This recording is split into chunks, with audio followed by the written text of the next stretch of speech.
கல்யாண வீட்டில் ரொம்ப நாள் கழித்து சந்திக்கக்கூடிய உறவினர்கள் ஒரு 4-5 அம்மா பெண்கள்லாம் பேசிகிட்டு இருப்பாங்க. அதில் ஒருத்தவங்க ரொம்ப நாள் கழித்து ரொம்ப சிரித்து சந்தோஷமாயி அக்கா தங்கச்சிங்க கசின்ஸ்லாம் பார்த்து இருக்க காசிப்லாம் பேசி தீர்த்து யார் யாரோட ஓடனா இந்த கதையெல்லாம் சொல்லி மகிழ்ந்து மகிழ்ச்சியின் உச்சத்தில் ஒரு கட்டத்தில் ஹகான்னு சிரிக்கல. அந்த அம்மா கண்ணிலேருந்து சிரிப்பிலே தண்ணி வரும்.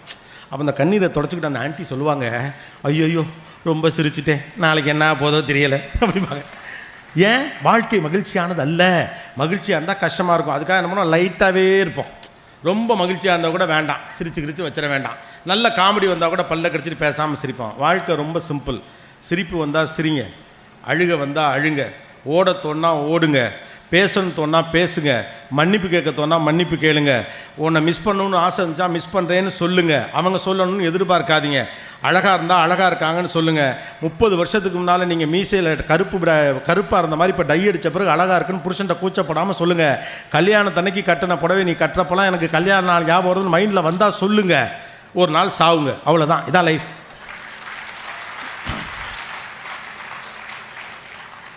சாவுங்கன்னு சொல்லாலே ஏன் கை தட்டுறீங்க தெரியுமா? நடுவில் இவ்வளோ நல்ல விஷயம் இருக்குது. இதெல்லாம் செஞ்சுட்டு சாக நீங்கள் ரெடி தான். தினந்தோறும் மூஞ்சியை தூக்கி முதுகுக்கு பின்னால் வச்சுட்டு வாரவன் போகிறவமெல்லாம் கடுப்பை காட்டிட்டு ஐயோ ஏதாவது பண்ணி தொலைஞ்சிருமோ பக்குன்னு வாழ்ந்துக்கிட்டு அவன் நல்லா வந்துட்டானே இவன் நல்லா வந்துட்டானே கடவுளை என்னை மட்டும் ஏன் இப்படி வச்சிருக்கேன்னு பிடிச்ச சாமியெல்லாம் போய் திட்டிட்டு உங்களை கட்டி என்ன சுகத்தை நான் கண்டேன்னு புருஷன்ட்ட புலம்பி எங்கள் அத்தை பொண்ணு காத்திருந்துச்சு அதை விட்டுட்டு ஒன்றை கட்டின நடை பாவின்னு அந்த ஆளு புலம்பி அதை 2 பிள்ளைகளையும் பார்த்துவீங்க நம்ம அப்பா அம்மா தானா இல்லை நம்மளை கூட்டியாந்து வச்சு வளர்க்குறாங்க. நானும் அதுகளாம் நினச்சி கழிவிறக்கத்தால் உள்ளுக்குள் இறங்கி வாழ்ந்து சோகப்பட்டு அந்த நோய் இருக்கோ இந்த நோய் இருக்கோன்னு கவலைப்பட்டு டெஸ்ட் எடுக்க கூட பயந்துக்கிட்டு அது சம்மந்தமாக எவனையாவது பார்த்தா அவனை விட்டு ஓரங்கட்டி எதுக்கும் போகாமல் சிரிக்கிறவனை பார்த்து எரிச்ச வந்து ஒரு நாள் சாவுங்க. கைத்தறில் பார்த்தீங்களா? மனுஷன் சாக ரெடி, சந்தோஷமாக இருந்துட்டு சாக ரெடி.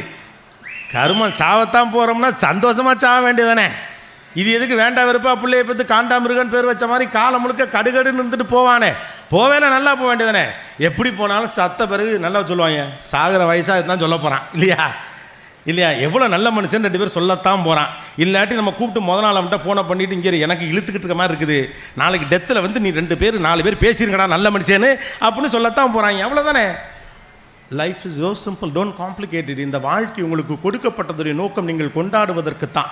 தேவையில்லாமல் முன்னெடுக்கப்பட்ட முடிவுகளின் அடிப்படையில் உங்களை நீங்கள் வதைத்து கொண்டு மற்றவர்களை வதைப்பது அல்ல வாழ்க்கை. Life is a blessing. Count every other day. Every day is a blessing. ஒவ்வொரு நாளும் உங்களுக்கு கொடுக்கப்பட்டிருப்பது அதை நீங்கள் கொண்டாட அனுபவிப்பதற்கு தான். எங்கே சார் கொண்டாட முடியுது? நம்மளை சுற்றி இருக்கவங்களாம் நிம்மதியை கெடுத்து விட்றாங்க சார். நாம் நல்லா இருக்க நினச்சாலும் இந்தா ஒரு ஃபோனை போட்டால் என் நிம்மதியே போச்சு சார். இவங்கெல்லாம் அடிக்கடி நிறைய பேர் இங்கிட்டலாம் ஃபோன் வருதாட்டிருக்கு. இந்த 2 ரோவில் ஏகப்பட்ட ஃபோன் போட்டுருக்கு.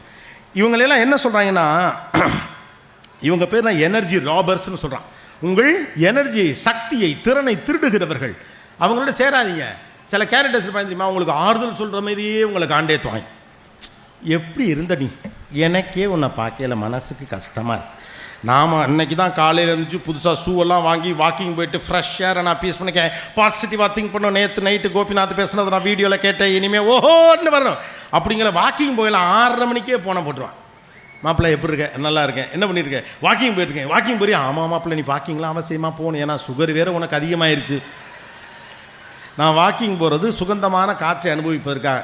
ஏன் சொல்கிறேன்னு கேட்டீங்கன்னா, இப்போ நம்ம மேலே திரு மாமா இல்லை, ஆமாம் நம்ம மாடி வீட்டில் குடியிருந்தார், ஆமாம் சுகர் ஏறி காலை எடுத்துட்டாங்கடா. காலையில் வாக்கிங் போகிறவன்ட்ட காலை எடுத்துட்டாங்க. இப்போ இவன் நம்மளை நல்லா இருங்கிறானா இல்லை இவன் நிம்மதியாக இருக்கக்கூடாதுன்னு காலையில் அலாரம் வச்சு ஃபோன் அடிக்கிறானா. சில கேரக்டர் சுற்றி வளைச்சி உங்களுக்கு அந்த இடத்துக்கு தான் வருவாங்க. சில கேரக்டர்ஸ் என்ன பண்ணுவாங்க, சுற்றி வளைச்சி அந்த இடத்துக்கு தான் வருவாங்க. ஏதோ ஒரு வகையில் என்ன சொன்னால் இவருடைய மனம் கோணும் என்று அவர்களுக்கு தெரியும். அதை ரொம்ப அழகாவோ சூதிங்காவோ இல்லை ஹார்டாவோ எப்படியோ சுற்றி அந்த இடத்துக்கு வர்றான்ல, அவனை முதல்ல விளக்குங்க. அவன் தான் உங்கள் எனர்ஜி ராபர். உங்களுடைய ஆற்றலை திருடுகிறவர்கள் அவர்கள் தான்.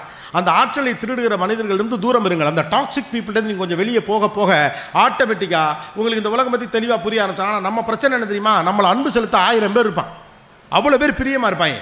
ஆனால் நம்ம குடும்பத்தில் நம்ம என்ன செஞ்சாலும் நம்ம குறை சொல்கிறதுக்கு நான் அந்த ராபர் இருக்கான் பாருங்க, அவனை பற்றியே தான் யோசிப்போம். இந்த மைண்ட் அவனை பற்றியே தான் யோசிப்போம்.